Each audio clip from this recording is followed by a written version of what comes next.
So you probably know that I have been trying to raise the alarm about generative AI, things like Chat GPT.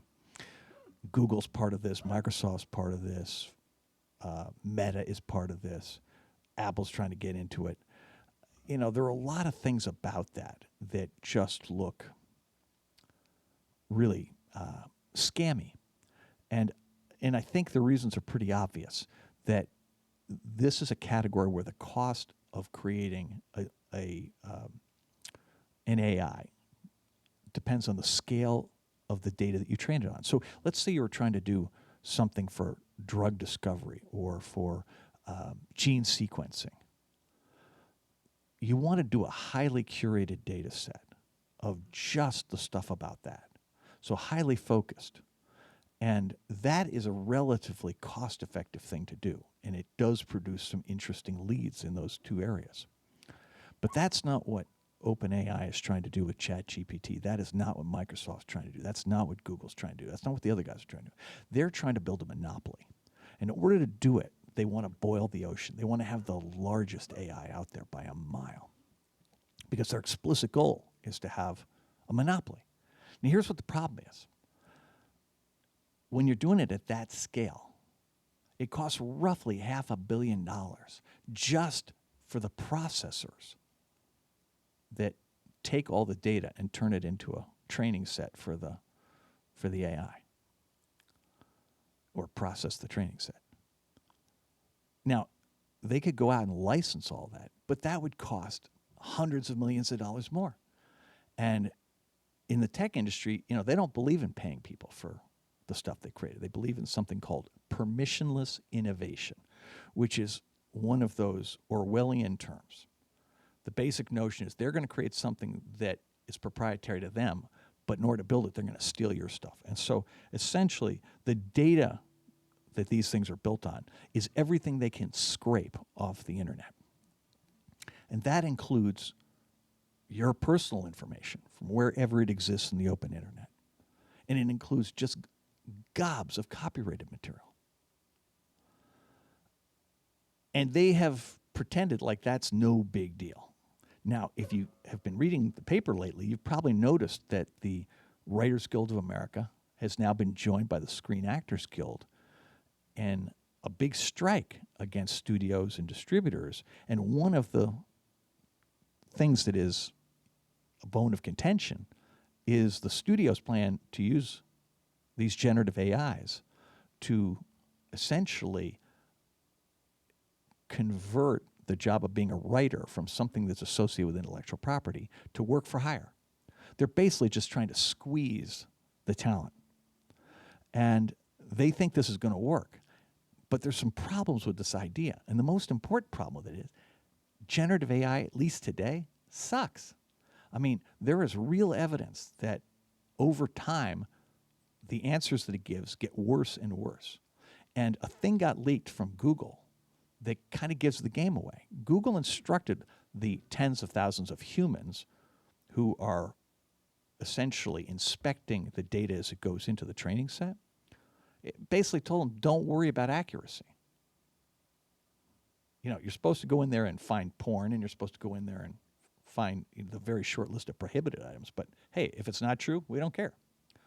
And so what you're doing is you have a garbage in, garbage out problem. That, they're inhaling all the stuff from sites on the web that do make no effort to validate the accuracy of the content. And so the training set is full of all this garbage. And the notion is somehow you're going to make scripts or you're going to make other things from this that are valuable, or you're going to use it in a search engine. That's Microsoft's strategy. I mean, it's crazy because in a search engine, these things are known to hallucinate because what they aren't actually giving answers. What they're trying to do, and this is really so dystopian. They're basically creating bullshit engines that they craft answers that appear to be authentic, right? These things are like, whoever that was the best bullshitter in your college group of people, they're trying to recreate that. They're trying to create something that sounds authoritative. That's the goal. And you put that into a search engine, and you're going to get this very authoritative answer that is wrong a huge percentage of the time, and may over time get more and more wrong because they're training this stuff. And one of the things that they're training it on is the output of these AIs, which are so full of errors that as you ingest them into the training set, they make the training set worse. So all of this is out there, right? And the thing is, because it's so expensive, it matters what the cost of capital is. And until a year ago, the cost of capital was basically zero. And then interest rates, because of the Russian invasion of Ukraine, interest rates went from 0 to 5% for T-bills, which means investors will naturally have a much shorter time horizon. They'll have much higher expectations for things. So if your thing costs $500 million just for the processors, it's going to be harder to come by that money. So I think what they did was they decided they were going to use their immense marketing talents to create the illusion that this technology is inevitable. That, this thing may be imperfect, but, there's no way to stop it. In fact, they even went so far as to get some of their friends to come out and say, oh my God, it's not only unstoppable, but eventually it's going to kill us all, right? It's going to turn out to be like the computer in 2001, which is utter nonsense. I mean, we're not on a path to that. I mean, maybe someday, but not from this stuff. This isn't about that.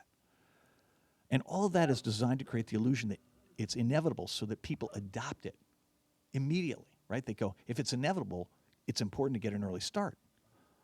And corporations, which are also affected by 5% interest rates, because corporations have gotten used to getting their stock to go up by buying stock back each quarter, borrowing money at 0%, buying stock back, shrinking their base so that a given number of dollars of earnings create more earnings per share. And that has been going on for 15 years. And now it's basically over. And so all these corporations are looking for something new. And the thing that happens to be lying around that's caught people's fancy is generative AI. And I just look at this thing and I go, you have got to be kidding me. I mean, there's so many things wrong with this scenario. The first thing is the computer science itself looks to be deeply flawed. In many ways, it bears an uncanny resemblance to crypto, right? Intense processing power, huge energy waste to produce this stuff, a cost structure that is prohibitively high, and no obvious, actually valuable use case, right? They've just said to everybody, trust us, this is going to be incredibly valuable. But here's the problem. These guys actually believe that humanity is a bug and that AI is actually better than humans. And, you've got Zuckerberg and Elon Musk challenging each other to a cage match, and in one case, a measuring contest relative to intimate body parts. And I sit here and I go, how in God's name, after all this time, are we letting these people set the agenda for the country? How is it that Congress holds hearings and takes these people seriously? How is it that the White House just had a meeting this week, and they didn't have any of the people who have been explaining what's wrong with this stuff in the meeting? They just had people who are proponents. I mean, how do we get here? I mean, we are 7 years past the 2016 election. There's literally no excuse for trusting Silicon Valley with democracy, public health, or public safety. I mean, they've been allowed to self-regulate, and they've done a horrible job. And we're a year and 4 months away from the next presidential election, and all of the internet platforms have unwound the bare minimum protections they had against disinformation. A Republican judge has said that the government can't talk to internet platforms about disinformation. And now ChatGPT and Google Bard and the other things in this category are just dumping disinformation out into the atmosphere. And our government and corporate CEOs are pretending like this is okay. This is normal. And I'm sitting here going, you have got to be kidding. I mean, I'm sure everybody means well, but to me it just seems incredibly obvious that we ought to be saying no. I'm sorry, you cannot. I mean, let's just run a quick list of what's wrong from a government point of view with allowing the generative AI guys to run amok. First, they're stealing your personal information without your permission, without your awareness, and using it in ways you have no control over. They're stealing copyrighted material from creative people all over the economy. Right? You see any of these picture generating things or video generating things or music generating things, that's all based on stuff they've stolen. I mean, there are a couple of guys who say they've got stuff that's not stolen, but the big stuff is all based on things that were just scraped. And here comes the third problem. These platforms know exactly what query you ask, and they have control over what answer they give you. Now imagine if you're the U.S. government. Imagine the national security risk that comes from using these products. Right? I mean, remember, Elon Musk at Twitter, right? He's made very clear what his political priorities are. Meta has made very clear their political priorities. They're not neutral. And, I don't know the politics of the open AI guys, but I know who their investors are, and their investors' politics are very clearly aligned with one side. And I look at all this stuff and I go, I mean, there's literally, Congress bought 40 licenses to OpenAI. I'm sitting there going, are you guys insane? I mean, when does common sense stick its head up? All of this I find mystifying. And what's really weird, here's what's really weird. 5% interest rates are going to kill off the business model that almost everybody's been using to do startups in Silicon Valley. So if you think back to, basically back to the gig economy companies. So Uber, Lyft, Airbnb, DoorDash, Grubhub, all those guys. And then crypto, and then WeWork, self-driving cars, the metaverse, and now AI. All these things required billions of dollars of capital, and none of them have ever made a penny of profit. None of them, no matter how big they get. Because their strategy is to become these global monopolies. And if there's any competition, nobody ever makes any money. Well, that works when interest rates are 0. But when interest rates are 5%, you can't play that game anymore. And I think that's why everybody's jumped on board all these AI products, because there's nothing else that's going to get as far as these guys have gotten with a strategy big enough to include, in theory, the whole economy. But remember, this is not something that benefits everybody. The asymmetries are staggering. These are products designed to benefit the wealthy at the expense of literally everybody else. And it just shouldn't be that way.